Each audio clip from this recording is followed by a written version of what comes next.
मान्यवर सरकार बुलडोजर में माहिर है, लेकिन बुलडोजर पता नहीं कहां चला गया, ड्राइवर सो गया या कोडीन पीकर नशे में है, चाबी पता नहीं कहां खो गई। और चिंता मत करिए, समय आने पर बुलडोजर एक्शन भी, उसकी तैयारी भी रहेगी, उस समय चिल्लाना मत करो।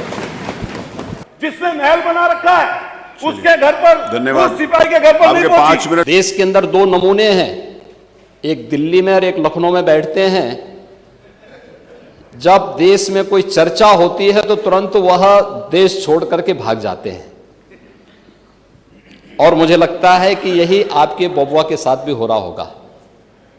वह भी देश से फिर जाएंगे इंग्लैंड की सैर सपाटे में, और आप लोग यहां चिल्लाते रहेंगे।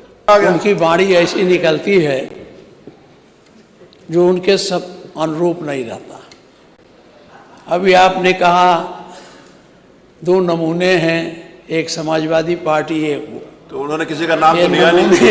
ये नमूने नहीं है, अपने ऊपर कैसे ये नमूने नहीं है, ये अरे आप नाम तो लिया नहीं, नेता प्रतिपक्ष किसी का नाम तो लिया नहीं। अरे आप क्यों समझते हो उनको? देखिए, मैं माननीय अध्यक्ष जी, किसी का नाम नहीं लिया, नहीं किसी का नाम लिया। मुख्यमंत्री जी आप समझते रहिए। माननीय मुख्यमंत्री जी ने किसी का नाम नहीं लिया, किसी का, अरे हुआ, उसमें हुआ ये माननीय, किसी का नाम मान्यवर नहीं लिया। अरे मैंने आप बैठे हुए, आप बताइए ना नाम, आप चलिए अपनी जगह पे बताइए। मान्यवर, हम इनके इस बयान पर हम लोग वॉकआउट करते हैं। चलो जी, आओ, चलिए, हो गया, वॉकआउट हो गया, चलिए। माननीय अध्यक्ष जी, मेरा सवाल इस समय को लेकर और महत्वपूर्ण हो जाता है। मैं धन्यवाद करूंगा कि आपने इतने महत्वपूर्ण विषय पर आज मुझे बोलने का, सवाल पूछने का अवसर दिया है। मान्यवर, जैसे ही दवाइयों का विषय आता है, दवाई सब जहन में आता है, तो हमारी और सबकी जिंदगी से जुड़ा हुआ प्रश्न आ जाता है। जैसे ही हम लोग देखते हैं, हमारा शायद ही परिवार का कोई सदस्य ऐसा होगा जो कभी ना कभी दवाई ना खाया। अगर उन्हीं दवाइयों में कहीं पर नकली या नशीली शब्द का प्रयोग हो जाए और या उसकी चीज का संज्ञान कहीं पर आ जाए, तो हम समझ सकते हैं कि हम अपने बच्चों के लिए क्या सोचते होंगे। अभी कुछ दिन पहले जो महत्वपूर्ण विषय इस समय पर चल रहा है, सिरप का, हमारे बराबर के प्रदेश मध्य प्रदेश, हमारे बराबर के प्रदेश राजस्थान, वहां से एक जहरीले सिरप जिसमें किसी साल्ट की मात्रा ज्यादा हो जाने के कारण या किसी भी अन्य बात के हो जाने के कारण वहां पर बच्चों की मृत्यु हुई, लेकिन उसका असर हमारे यहां पर भी पड़ा। मैंने देखा सरकार की तरफ से कई बयान मिले और उन बयानों में यह कहा गया कि इसकी गहनता से जांच होनी चाहिए और किसी भी तरीके से कोई नकली दवाई या नकली सिरप का इस्तेमाल ना हो। लेकिन मान्यवर, मैंने नजदीक से इस चीज को देखा। अभी जो सिरप का विषय है, इससे पूरा का पूरा जनमानस प्रभावित है। और मान्यवर, इसको अगर हम नजदीकी से देखें तो इसमें कहीं ना कहीं ऐसे बड़े लोग इन्वॉल्व हैं, वो इतने बड़े लोग इन्वॉल्व हैं कि उन तक कई बार हाथ नहीं पहुंचते। अभी मैं जब देखता हूं, 1.5 साल पहले इसी उत्तर प्रदेश के इसी राजधानी में सुशांत गोल्ड सिटी में एक बड़ा जखीरा इसी कोडीन सिरप का पकड़ा गया था और आनंद फानन में वो जांच उस समय सरकार ने एसटीएफ को सौंप दी। लेकिन जैसे ही एसटीएफ को सौंपी, 18 महीने बीत गए, पता नहीं क्या पर्चे कटे या नहीं कटे, कुछ जांच आगे बढ़ी या नहीं बढ़ी, किसी को कुछ पता नहीं चला। लेकिन भला हो अधिकारियों की आपस की लड़ाई का, गाजियाबाद में फिर एक ट्रक पकड़ा जाता है और जो गाजियाबाद में ट्रक पकड़ा जाता है उसमें जो लोग होते हैं संलिप्त, उनकी जेबों से एसटीएफ के नोटिस भी प्राप्त होते हैं। लेकिन फिर आनंद फानन में 15-20 लोगों का अलग अलग जगहों पर उनके नाम से एफआईआर दर्ज होती है। लेकिन अभी वो चर्चा का विषय है कि कई लोग बता रहे हैं कुछ, कई लोग कुछ बता रहे हैं। लेकिन प्रधानमंत्री जी के संसदीय क्षेत्र से जिसका नाम शुभम जायसवाल चला गया दुबई, जिसका नाम वहां पर टाटा करके बोलते हैं, उनका नाम जैसे ही सामने आया तो पता चला ये व्यापार, ये भ्रष्टाचार की जड़ें बहुत नजदीकी से सत्ता संरक्षित लोगों के पास हैं और ऐसी समस्या और अच्छा वो आपने पूछ लिया नियम 56 वाला भी इसी में मान्यवर पूरा कर दूंगा 5 मिनट। मान्यवर मैं आपसे कहना चाहता हूं, वो चाहते थे आप लोग, मैं मान्यवर मैं आपसे मान्यवर मैं कहना चाहता हूं ये बहुत ही गंभीर विषय है और मैं इसलिए ये वाली बात बोल रहा हूं कि नजदीकी से 128 मुकदमे दर्ज किए गए, लेकिन इतनी मामूली धाराओं में मुकदमे दर्ज किए गए कि सहारनपुर, गाजियाबाद, आगरा, प्रयागराज, आपके बनारस इतनी मामूली धाराओं में किए गए कि 200 करोड़ की जिसके ऊपर ईडी का छापा डला, 200 करोड़ की जिसकी संपत्ति अटैच की गई मान्यवर, 200 करोड़ की उस संपत्ति अटैच करने वाले व्यक्ति को जमानत मिल गई जिसका नाम विभोर राणा और आपके दूसरे का नाम विशाल सिंह है। मान्यवर मैं पूछना चाहता हूं सरकार से कि बराबर के प्रदेश में एनडीपीएस के तहत ऐसे माफियाओं के खिलाफ 10-10 साल की सजा का प्रावधान कराकर एनडीपीएस में बंद किया गया है। क्या मान्यवर सरकार ये कहेगी या बताएगी कि ऐसे लोगों के खिलाफ एनडीपीएस के तहत, गैंगस्टर के तहत मान्यवर सरकार बुलडोजर में माहिर है, लेकिन बुलडोजर पता नहीं कहां चला गया, ड्राइवर सो गया या कोडीन पीकर नशे में है, चाबी पता नहीं कहां खो गई। हजारों करोड़ का जिसने महल बना रखा है उसके घर पर, धन्यवाद, उस सिपाही के घर पर नहीं पहुंची। 5 मिनट हो गए। मैं दूसरा सवाल पूछ रहा हूं मान्यवर, पूछिए। जो अपराधी आर्थिक और भौतिक रूप लाभ प्राप्त कर रहे हैं, इससे सामाजिक अपराध कर रहे हैं, क्या उनके ऊपर सरकार जब्ती का काम करेगी? एक और चीज मान्यवर, कफ सिरप, इंजेक्शन सहित 205 दवाइयां सरकार की तरफ से जिनके सैंपल फेल हुए, और ये मान्यवर बहुत जरूरी चीज है जिसमें दिल की दवाइयां, कैंसर की दवाइयां, आपके हाई बीपी की दवाई, शुगर की दवाई। अब उत्तर आ जाने 5 मिनट 5.5 मिनट हो गया आपके, 5 मिनट से ज्यादा मैं अवसर नहीं दे सकता। नहीं, सॉरी, संक्रमण की दवाई, आई कांट डू दैट। पेट का सूजन, पेट के कीड़े, अमोनिया, 205 दवाई। आपका कोई प्रश्न हो तो कर लीजिए, भाषण हो तो खत्म कर लीजिए। जिनके सैंपल फेल होते हैं, अतुल प्रधान जी कोई प्रश्न हो तो कर लीजिए, भाषण हो तो नहीं। 6 मिनट में 5 मिनट से ज्यादा नहीं दे सकता, नहीं दे सकता मैं। आप पूछिए अपने टाइम सरकार बताएगी क्या जिनके सैंपल फेल हुए हैं, ये आपकी प्रयोगशालाओं में जो आगरा में दवाई पकड़ी गई, मेरठ में दवाई पकड़ी गई, उनके सैंपल जब पहुंचते हैं प्रयोगशाला में, सैंपल बदलवा कर वो माफिया, चलिए इनका माइक बंद कर दिया, बदलवा कर माफिया वो बरी हो जाती। चलिए मंत्री जी जवाब दें। कौन देगा जवाब? आयुष मंत्री जी। हो गया, उत्तर आ जाने, उत्तर आ जाने दीजिए। बैठिए प्लीज, बैठिए।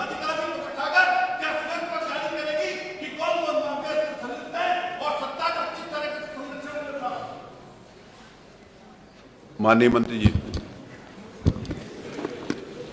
बैठिए। मंत्री अध्यक्ष जी,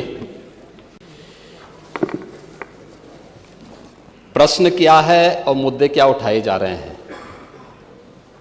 मुझे लगता है कि माननीय सदस्य को पूरा अध्ययन करके आना चाहिए, सदन की गरिमा का ध्यान भी रखना चाहिए। लेकिन मुझे इसलिए भी खड़ा होना पड़ा है क्योंकि नेता विरोधी पक्ष ने सदन की कार्रवाई प्रारंभ होते ही इस मुद्दे को उठाया और आपने भी उसको छेड़ा है।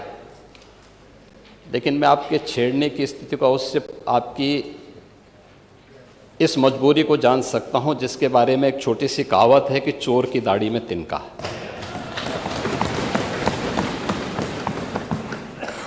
प्रश्न है नकली दवाओं के सेवन से होने वाली मौतों के बारे में, जिसके बारे में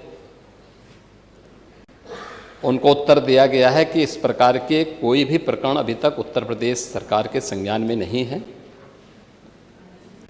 दूसरा, समय समय पर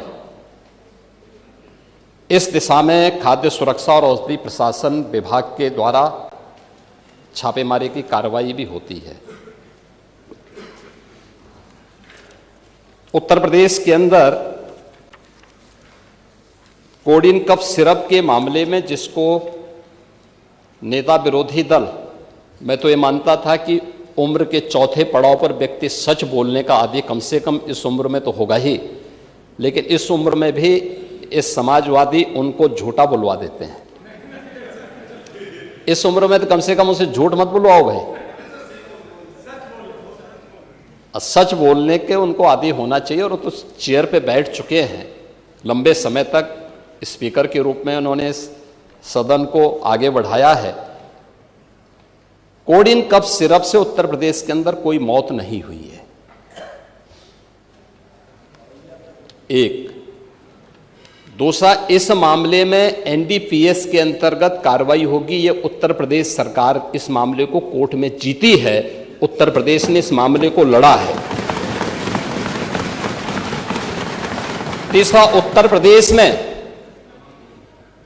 इसका जो सबसे बड़ा होलसेलर, जो बड़े होलसेलर हैं, जिसको सबसे पहले एसटीएफ ने पकड़ा था 2016 में, उसको लाइसेंस समाजवादी पार्टी ने जारी किया था।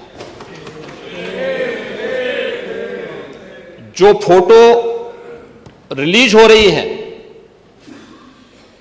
देश के अंदर दो नमूने हैं, एक दिल्ली में और एक लखनऊ में बैठते हैं। जब देश में कोई चर्चा होती है तो तुरंत वह देश छोड़ करके भाग जाते हैं। और मुझे लगता है कि यही आपके बबुआ के साथ भी हो रहा होगा। वह भी देश से फिर जाएंगे इंग्लैंड की सैर सपाटे में और आप लोग यहां चिल्लाते रहेंगे। महोदय, कोडिन कफ सिरप का मुद्दा जो इन्होंने उठाया है, मुद्दा था नकली दवाओं के सेवन के कारण होने वाली मौतों का। और उसके बारे में हमने पहले ही बताया है कि नकली दवा के कारण होने वाली मौत के प्रकरण की कोई भी बात अभी तक शासन के संज्ञान में नहीं आई है। और समय समय पर एफएसडीए विभाग इसको लेकर के छापेमारी करती है, कार्रवाई करती है। कंपनियों में भी इस प्रकार की कार्रवाई होती है। यूपी के अंदर कोडिन कफ सिरप, इसके केवल स्टॉकिस्ट हैं, होलसेलर है, इसका यहां पे प्रोडक्शन नहीं होता है।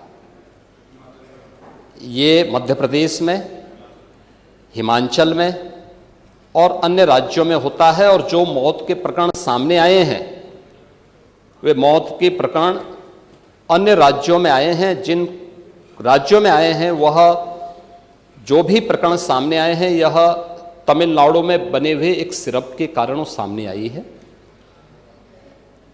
ये पूरा प्रकरण इलीगल, यानी इसमें एडिटेशन का भी नहीं है, यह इलीगल डाइवर्जन का है।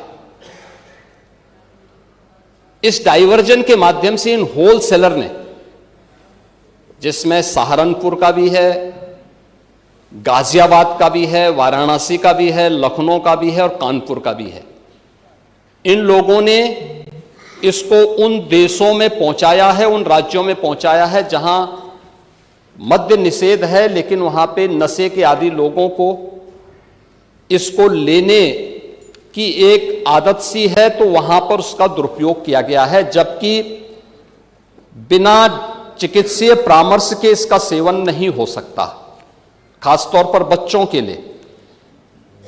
एडल्ट भी चिकित्सीय परामर्श से इसका सेवन करता है। कौन ऐसा व्यक्ति है जिसने कफ सिरप नहीं लिया? खांसी होती है, हर व्यक्ति लेता है, लेकिन चिकित्सीय परामर्श से उसमें लिखा जाता है। क्योंकि पढ़ाई लिखाई से आप लोगों का कोई वास्ता है नहीं, इसलिए आप लोग हमेशा इस प्रकार की बातें करते हैं। अब बात पहले अब सुन लीजिए ना, आपने पूरी बात बोली तो हम लोगों ने आपकी बात सुनी, आप लोग चिल्लाते रहे तब भी हम आपकी बात सुनते रहे। अब कम से कम हमारी बात तो सुन लें। ये कार्रवाई सरकार ने की है और सरकार ने इसके लिए 79 अभियोग अब तक दर्ज किए हैं। इसमें 225 अभियुक्तों को इसमें नामजद किया है। 78 अभियुक्त अब तक गिरफ्तार हुए हैं। 134 फर्म पर एक छापेमारी की कार्रवाई हुई है और इसमें अब तक जिन क्षेत्रों में ये आई हुई अलग अलग राज्यों से जुड़े हुए यह सभी केंद्र हैं, और मुझे लगता है अगर आप इसकी गहराई में जाएंगे तो घूम फिर करके वही मामला है कि वो कहीं ना कहीं कोई ना कोई समाजवादी पार्टी से जुड़ा हुआ नेता या उनसे जुड़ा हुआ कोई ना कोई व्यक्ति उसकी चपेट में आता है। और इलीगल ट्रांजैक्शन भी जो हुआ है वह भी आपकी लोहिया बहाने के एक पदाधिकारी के अकाउंट के माध्यम से हुआ है। एसटीएफ इसकी जांच कर रही है। इस पूरे मामले में हाई कोर्ट से उस पूरे मामले को एनडीपीएस के अंतर्गत इस मामले में मुकदमा चलना चाहिए। ये उत्तर प्रदेश सरकार ने इस लड़ाई को लड़ा है और उसको जीता है, और इस मामले में कोई भी अपराधी छूटने नहीं पाएगा। और चिंता मत करिए, समय आने पर बुलडोजर एक्शन भी उसकी तैयारी भी रहेगी, उस समय चिल्लाना मत करो। प्रश्न संख्या 5 डॉक्टर रागिनी। नहीं वो ये दिखाना नहीं, पूरा माननीय मुख्यमंत्री उत्तर बड़ा। मेरी बात सुनिए, विषय आपने मेरा बात सुन लीजिए, मेरी बात सुन लीजिए, मेरा निवेदन सुन लीजिए ना। आप उसको सुनेंगे कि अपना बोलते रहेंगे? अगर आप अपना बोलते, अगर मेरा निवेदन सुन लीजिए, अगर नियम एक सेकंड सुन लीजिए, क्योंकि आपने नियम 56 दिया था और पूरा उत्तर माननीय मुख्यमंत्री जी के द्वारा दे दिया गया, ठीक है? तो वो विषय समाप्त कर दीजिए उसको, नियम 56 को। नियम 56 का विषय तो पूरा आ गया ना, उत्तर तो आ गया उसमें। अब वही तो आप चाहते थे, आपने जानबूझकर कि आपके नेता उस विषय को ना उठा पाए, आपने उसको उठा दिया। जब आपने उसको उठा दिया, मुख्यमंत्री जी सदन के सम्मानित नेता हैं, वहीं पर आपने किया ना, तो आपने विषय को कभी समाप्त कर दिया, उसका उत्तर आ गया। उनकी वाणी ऐसी निकलती है जो उनके सब अनुरूप नहीं रहता। अभी आपने कहा 2 नमूने हैं, एक समाजवादी पार्टी, एक वो। तो उन्होंने किसी का नाम तो लिया नहीं। ये नमूने नहीं है, अपने ऊपर कैसे ये नमूने नहीं है, ये अरे आप नाम तो लिया नहीं, नेता प्रतिपक्ष किसी का नाम तो लिया नहीं। अरे आप क्यों समझते हो उनको? देखिए, मैं माननीय अध्यक्ष जी, किसी का नाम नहीं लिया, नहीं किसी का नाम लिया। मुख्यमंत्री जी आप समझते रहिए, किसी का नाम नहीं देखिए, जो विषय सामने आया था, जिसको घुमा फिरा के उत्तर प्रदेश की जनता को इस मंच के माध्यम से गुमराह किया जा रहा है। मान्यवर, बार बार ये कहा जा रहा है कि मौतें हुई, और हम कई बार इस बात को वो कर चुके हैं। माननीय मुख्यमंत्री जी ने जितनी बड़ी कार्रवाई बड़े बड़े लोगों के खिलाफ की, अभी आपके सामने मान्यवर बताया भी, और इस सिर्फ से उन मौतों का कोई मतलब नहीं है। मान्यवर, रही बात इस बात की कि माननीय मुख्यमंत्री जी ने किसी का नाम नहीं लिया, किसी का, अरे हुआ, उसमें हुआ ये माननीय, किसी का नाम मान्यवर नहीं लिया। नहीं, उसमें हुआ ये माननीय मंत्री जी, उसमें ना एक आदमी नारा लगा रहा था कि सरकार चोर है, सरकार चोर है। तो उसने, थानेदार ने कहा कि भाई क्यों बोल रहे हो इसका? तो उसने कहा मैंने नाम तो लिया नहीं। तो उसने कहा मुझे पता तो है, तो नाम तो लिया नहीं, आप क्यों बोल रहे हो? उन्होंने कही, अरे पार्टी का, अरे कोई नमूना नहीं है। डॉक्टर रागिनी, ये अपने आप बैठिए। अरे अगला प्रश्न है, बैठिए रवींद्र जी, बैठिए। चलो सब लोग बैठ जाए। अगला प्रश्न, ये सदन को अगला प्रश्न, गुमराह करना, सदन का समय खराब करना, केवल इनके पास एक ही काम है। मान्यवर, चलिए बैठिए। अगला प्रश्न, डॉक्टर रागिनी। और मान्यवर, मुख्यमंत्री जी ने किसी का नाम नहीं लिया। वही तो मैं कह रहा हूँ, किसी का नाम नहीं। अरे आप क्यों समझते हो, हर बार सारा नेगेटिव अपने ऊपर क्यों लेते हो? बैठो, अरे बैठिए ना। अरे आपका नाम तो लिया नहीं, बैठिए। आप क्यों समाज में कहना चाहते हैं कि आपका नाम नहीं लिया, लेकिन आप ही हो? बैठो, बैठिए प्लीज, बैठिए।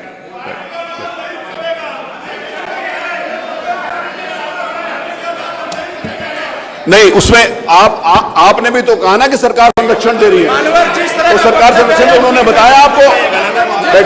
बैठिए प्लीज, बैठिए। अरे बैठिए, अरे माननीय अध्यक्ष जी, अरे बैठो, जो बातें आई हैं बैठो। वो इस तरह से नहीं बोलनी चाहिए।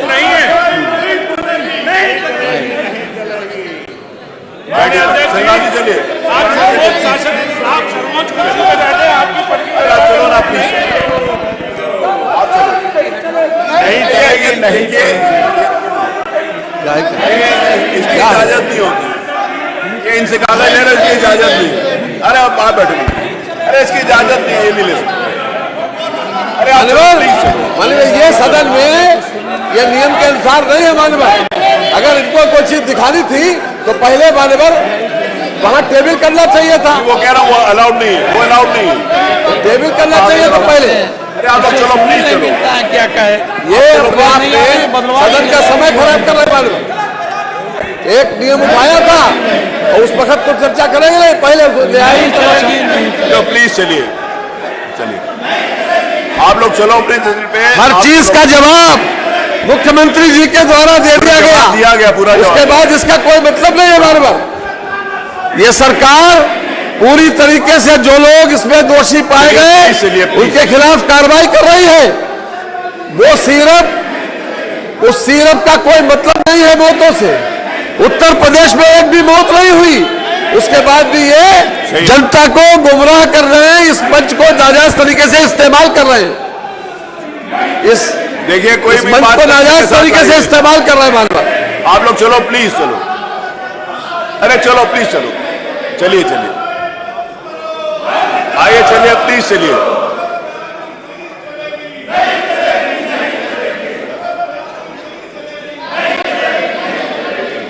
आप कह रहे हो गलत बयानी नहीं चलेगी, एक सेकेंड, आप कह रहे हो गलत बयानी नहीं चलेगी। मुख्यमंत्री जी ने कहा एक भी मौत नहीं है, आप कह रहे सैकड़ों हुई है। बताओ ना नाम, आप नाम बताइए किसकी मौत हुई है। आप नाम बता, आपके पास नाम है नहीं, किसी की हुई नहीं, और गलत बयानी आप कर रहे हैं, वो कर रहे हैं। गलत बयानी आप कर बैठे हुए, आप बताइए ना नाम, आप चलिए अपनी जगह पे बताइए। अरे मुख्यमंत्री जी ने कहा नहीं है ना, तो आप बता रहे हो सैकड़ों, सैकड़ों में से नाम बताइए, सैकड़ों कौन है।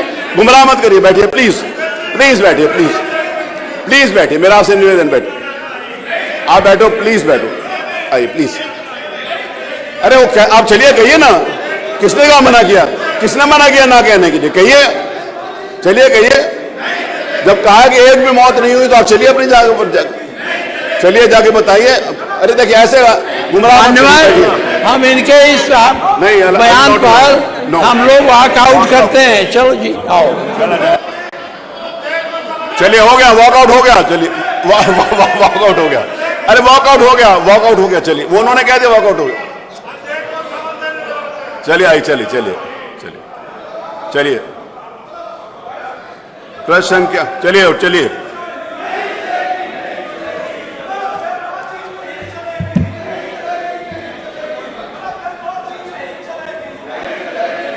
चलिए। प्रश्न संख्या 5, doctor Ragini, doctor Ragini, doctor Ragini ने पूछना है, नहीं पूछना, चलिए। श्री अनिल प्रधान, नहीं पूछना, चलिए।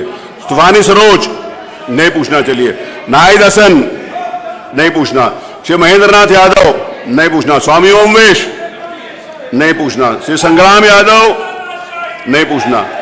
इंजीनियर सचिन यादव, श्री पंकज मलिक, लकी यादव, रविदास मल्होत्रा, अरमान खान, मोहम्मद फहीम इरफान, श्री मुकेश चंद्र वर्मा, श्री पिंकी सिंह, श्री त्रिभुवन दत्त, इनमें से किसी ने भी प्रश्न नहीं पूछना। पूरे 20 प्रश्न ले लिए गए, प्रश्नकाल समाप्त।